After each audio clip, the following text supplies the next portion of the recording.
billahi minasyaitonir rajim. Bismillahirrahmanirrahim. Assalamualaikum warahmatullahi wabarakatuh. Alhamdulillah, alhamdulillah, thumma alhamdulillahi rabbil alamin.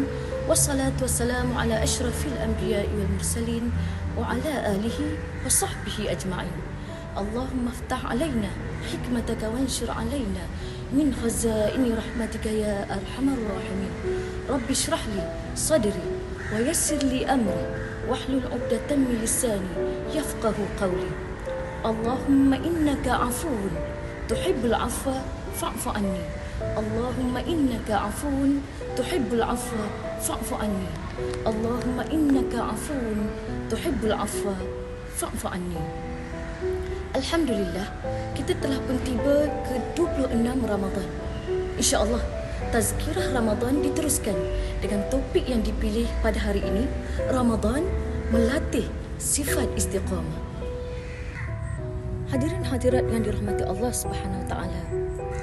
Ulama ada mengatakan, al-istiqamah khairun min alfi karamah. Istiqamah itu lebih baik daripada 1000 karamah. Orang yang istiqamah adalah mereka yang konsisten, berterusan dalam melakukan ibadah dan ketaatan kepada Allah Subhanahu Wa Taala. Maka Ramadan tahun ini adalah waktu yang paling sesuai dan terbaik untuk kita mengusahakan istiqamah dalam beribadah kepada Allah.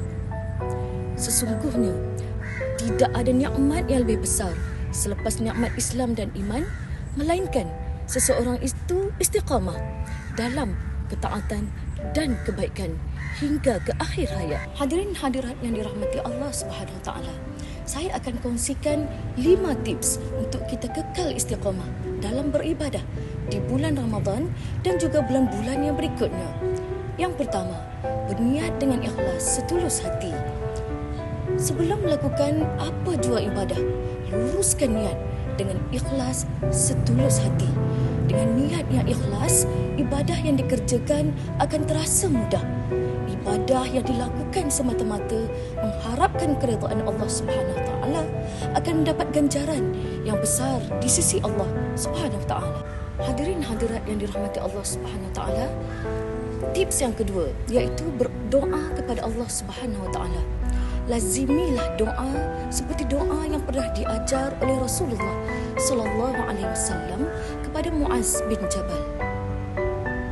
Allahumma a'inni ala dhikrika wa syukrika wa husni ibadatik.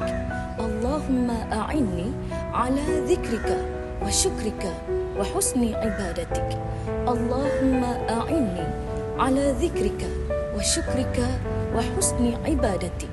Ya Allah, bantulah aku untuk mengingatimu, bersyukur kepadamu dan beribadah dengan baik kepadamu.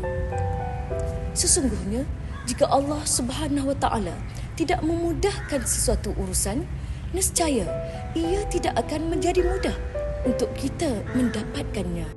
Hadirin hadirat yang dirahmati Allah, tips yang ketiga ialah berusaha mencari sahabat yang suka melakukan kebaikan. Teman yang baik amat penting dalam proses perubahan diri kerana mereka akan sentiasa mengajak untuk melakukan kebaikan, bahkan akan menegur kesalahan yang kita lakukan. Tips yang keempat, hayatilah sirah Nabi sallallahu alaihi wasallam dan kehidupan para sahabat baginda. Walaupun ada kalangan daripada mereka yang dijamin masuk syurga, anugerah itu tidak menjadikan mereka bermalas-malasan atau berehat di rumah. Bahkan mereka tetap bersungguh-sungguh beramal soleh serta sentiasa bertaubat kepada Allah Subhanahu Wa Taala. Tips yang kelima, mulakan amal soleh secara berperingkat tetapi berterusan. Bermula dengan jumlah yang sedikit ataupun di peringkat yang rendah. Sayyidatina Aisyah radhiyallahu anha ada meriwayatkan yang Nabi Muhammad sallallahu alaihi wasallam bersabda, "Ahabbul a'mali ila Allah adwamuha wa in qalla." Pekerjaan yang baik yang disukai oleh Allah Subhanahu Wa Taala adalah pekerjaan yang berterusan walaupun sedikit. Ya, berterusan. Bukan sahaja pada bulan Ramadan, bahkan pada bulan-bulan yang lain juga. Hadirin hadirat yang dirahmati Allah Subhanahu Wa Taala. Kesimpulannya, beramal penuh ikhlas ialah kewajipan mukmin kerana ia ialah satu syarat sesuatu amal itu diterima oleh Allah Subhanahu Wa Taala. Segala amal soleh yang dilakukan sepanjang bulan Ramadan perlu diteruskan dengan konsisten pada bulan-bulan yang lain juga. Firman Allah Subhanahu Wa Taala dalam surah Al-Hadid ayat 21 yang bermaksud, berlumba-lumbalah kamu dalam mengerjakan amal kebaikan untuk mendapat keampunan daripada Tuhan kamu dan mendapat syurga yang seluas langit dan bumi yang disediakan bagi orang yang beriman kepada Allah dan Rasul. Yang demikian ialah limpah kurnia Allah diberikan kepada sesiapa yang dikehendakinya. Dan Allah Subhanahu Wa Taala sememangnya mempunyai limpah kurnia yang besar. Sekian dahulu tazkirah Ramadan pada hari ini. Sekian, aqulu qawli hadha wa astaghfirullahal azim li wa lakum. Wassalamualaikum warahmatullahi wabarakatuh.